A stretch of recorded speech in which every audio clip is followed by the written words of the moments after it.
Welcome back students. आज मैं फिर एक नए वीडियो के साथ आप लोगों के सामने हाजिर हूँ। जैसा कि आप लोग जानते हैं, हम लोग पॉलिटिक्स ऑफ प्लान डेवलपमेंट कर रहे हैं। इसमें हम लोगों ने 5 ईयर प्लान्स, नीति आयोग के बारे में पढ़ाई की और आज हम लोग चैप्टर को फिनिशिंग देंगे और आज हम लोग चैप्टर को लास्ट करते हुए हरित क्रांति यानी कि ग्रीन रेवोल्यूशन पढ़ेंगे। 1965 के बाद जब HYV बीजों का आरंभ हुआ और उर्वरक तथा सिंचाई के ज़्यादा से ज़्यादा उपयोग होने लगे तो इसे सामूहिक रूप से हरित क्रांति के नाम से जाना जाता है। हरित क्रांति को आप अगर इजी लैंग्वेज में जानना चाहते हैं तो जब 1965 के बाद अनाजों के उत्पादन पे बहुत ध्यान दिया जाने लगा, अनाजों के उत्पादन पे बहुत ज़्यादा काम किया जाने लगा और यह उम्मीद की जाने लगी कि अब भारत को खाद्यान्न को लेकर आत्मनिर्भर बनाया जाना है, तो उसे हरित क्रांति कहते हैं। 1965 के बाद HYV टेक्निक, HYV क्वालिटी के बीज आए जो बहुत सारे अनाज जैसे कि गेहूं, चावल, मक्का आदि में यह क्वालिटी लाई गई और भारत में भी इस क्वालिटी को पे काम किया गया। और इस काम के तहत जब भारत में अनाज के भारी उत्पादन हुए तो एक तरीके से हमारे देश में अनाज को लेकर क्रांति आ गई और यह क्रांति हरित क्रांति कहलाई। अब यह हरित क्रांति के उपयोग में भी बहुत सारी समस्याएं थी क्योंकि इसे भी सभी राज्यों में एक साथ नहीं शामिल किया गया। जिन राज्यों में बाकी सिंचाई की सुविधाएं और खेती के दौरान अन्य सुविधाओं की जो ज़रूरत होती है, उन सुविधाओं में जिन राज्यों में ज़्यादा उपलब्धता थी उनको ध्यान में रखते हुए इस तरीके से काम किया गया। यानी जिन राज्यों में ज़्यादा सुविधाएं थी उन राज्यों में हरित क्रांति पे ज़्यादा काम किया गया।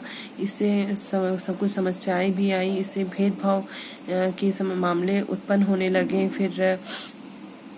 फिर यह हुआ कि जिन राज्यों में हरित क्रांति का प्रयोग किया गया था वो राज्य अनाज से भरपूर हुए और उनमें आर्थिक रूप से भी वे मजबूत हुए, वहाँ गरीबी की कमी आई। तो और जिन राज्यों में ऐसा प्रयोग नहीं किया गया था उन राज्यों में आर्थिक रूप से कमजोरी देखी गई। तो यह भी कुछ समस्याएं हरित क्रांति की वजह से आई। लेकिन इन सब के बावजूद हमारे लिए जानना बहुत ज़रूरी है कि भारत को हरित क्रांति की ज़रूरत थी या नहीं थी, और थी तो क्यों थी। तो देखेंगे कि 1966 का साल भारतीय कृषि के लिए क्रांति लेकर आया था। क्यों? क्योंकि बहुत ज़रूरी हो गया था कि अब भारत में कुछ ऐसा किया जाए जो भारत को खाद्यान्न से संपन्न बनाया जाए। क्योंकि जो भारत की पंचवर्षीय योजनाएं चल रहे थे वह खास कर यही बार बार कह रहे थे कि भारत का जो बेसिक चीज़ है, अगर भारत कृषि पे ध्यान दे और खाद्यान्न से खुद को मजबूत करे, खाद्यान्न को लेकर आत्मनिर्भर बने और किसी भी वस्तु की आयात करने की अगर देश में विदेशों से आवश्यकता ना पड़े, देश खुद खाद्यान्न के मामले में आत्मनिर्भर हो जाए, तो बहुत यह अच्छी बात होगी कि भारत आर्थिक रूप से संपन्न होने में बहुत जल्दी अग्रसर हो सकेगा। तो यहाँ पे 3 पॉइंट दिए गए हैं कि क्यों भारत को हरित क्रांति की ज़रूरत थी। आप लोग इसको देख सकते हैं। अब आइए, यहाँ बोल रहा है techniques of green revolution in India. ठीक है, तो इसमें जो चीज़ें हैं कि जब भारत में हरित क्रांति लाई गई तो उसमें क्या क्या टेक्निक्स यूज किए। तो सबसे पहले बोल रहा है कि कृषि जो भूमि था उनको बढ़ाया गया।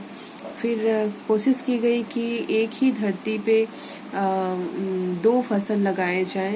एक तो जो फसल होंगे वो पूरे कम्प्लीटली नेचुरल जो प्रोसेस है उससे होंगे, और जो सिंचाई होगी जो नेचुरल जो हमारा वेदर होगा उस पे बेस्ड होगा। और नेक्स्ट जो फसल लगाएंगे वो हम लोग कम्प्लीटली आर्टिफिशियल वेदर पे लगाएंगे। देखेंगे कि किस तरीके से हम लोग आर्टिफिशियल साइक्लोन क्रिएट कर सकते हैं, और उस पे कोशिश की गई फसल लगाने की। फिर HYV सीड्स का यूज़ किया गया इस टेक्निक में, आप देखेंगे।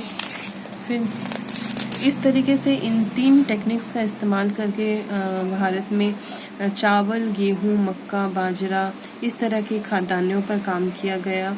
और इन सभी चीज़ों का श्रेय जो है खास करके जाता है MS स्वामीनाथन को, जो नई दिल्ली स्थित भारतीय कृषि अनुसंधान परिषद यानी कि ICAR के निदेशक थे, और उन्हें ही भारत में हरित क्रांति का जन्मदाता माना जाता है। उन्होंने एक तरीके से भारत में जो भूखमरी है, जो अनाज की कमी है, उस पर काम किया, और इसके लिए उन्हें विश्व खाद्य पुरस्कार से सम्मानित भी किया गया। उनका जो यह फॉर्मूला था HYB बीज का, वह काम कर गया था, क्योंकि इससे HYB बीजों के थ्रू कृषि पे बहुत ज़्यादा बल मिला और बहुत अच्छी तरीके से कृषि की जाने लगी। और साथ ही साथ हम लोग एक चीज़ और हमारे लिए जानना जरूरी है कि जो हमारी हरित क्रांति का जो विचार था, वो तीसरी पंचवर्षीय योजना के साथ ही प्रस्तुत किया गया था, और उस समय यह कोशिश की गई कि हरित क्रांति हमें लेकर आनी है और इस पर अब काम करना है, और फिर कृषि को आगे बढ़ा के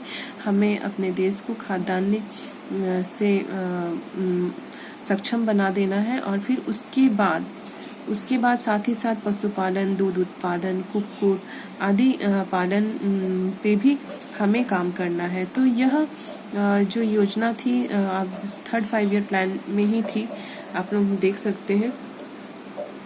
अब आइए यहाँ पे बोल रहे हैं कि इफेक्ट्स और रिजल्ट्स ऑफ ग्रीन रेवोल्यूशन, यानी हरित क्रांति के क्या परिणाम या क्या प्रभाव थे। तो इसको भी पॉइंट वाइज डिवाइड किया गया है। एक स्टैटिस्टिकल रिजल्ट, सांख्यिकीय परिणाम, इकोनॉमिक रिजल्ट्स, आर्थिक परिणाम, सोशियोलॉजिकल रिजल्ट्स, पॉलिटिकल रिजल्ट्स।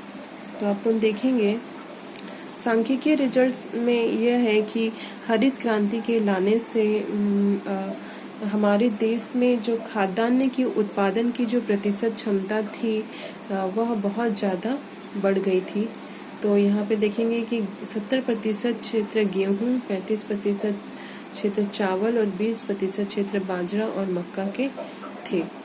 10 वर्षों में मतलब इतने ज़्यादा उत्पादन बढ़ गए थे। आर्थिक परिणाम में देखा जाए तो हमारे GDP में वृद्धि हुई, हमारे जीवन स्तर में सुधार आया, हमारे देश में गरीबी को कम करने में काफ़ी ज़्यादा मतलब इससे हमें हेल्प मिली। फिर आइए आपका सामाजिक परिणाम बोल रहा है, इसने कृषि और औद्योगिक क्षेत्र में बड़ी संख्याओं में फैक्ट्री और जल विद्युत शक्ति परियोजनाओं की स्थापना के कारण रोजगार के अवसर पैदा किए, यानी कि ये बहुत बड़ा काम था। फिर नेक्स्ट है राजनीतिक परिणाम यानी कि पॉलिटिकल रिजल्ट। भारत एक खाद्य पीड़ित देश से खाद्य निर्यातक देश में परिणत हो गया। यह बहुत बड़ी अचीवमेंट थी, यानी कि जहां भारत एक खाद्य पीड़ित देश माना जाता था, अब वह एक निर्यातक देश बन चुका था। तो ये सारी चीज़ें आपने देखी कि किस तरीके से हरित क्रांति को मैंने डिफाइन किया है।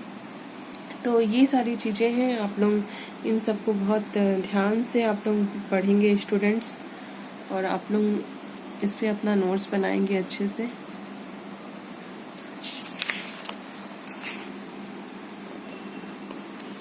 मैं उम्मीद करती हूँ कि आप लोग अभी तक के सारे चैप्टर्स के नोट्स बना चुके होंगे।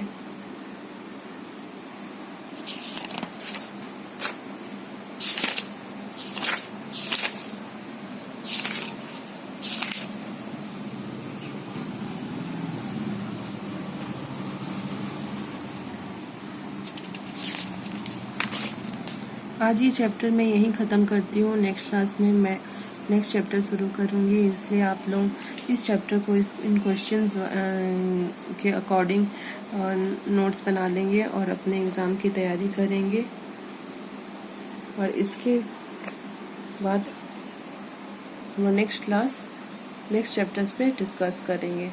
तो उम्मीद करती हूँ कि आप लोग बहुत ध्यान से पढ़ाई करेंगे और अपने घरों में रह के बहुत ही अच्छे से रहेंगे और खूब सारी पढ़ाई करेंगे। Stay home, stay safe. Thank you.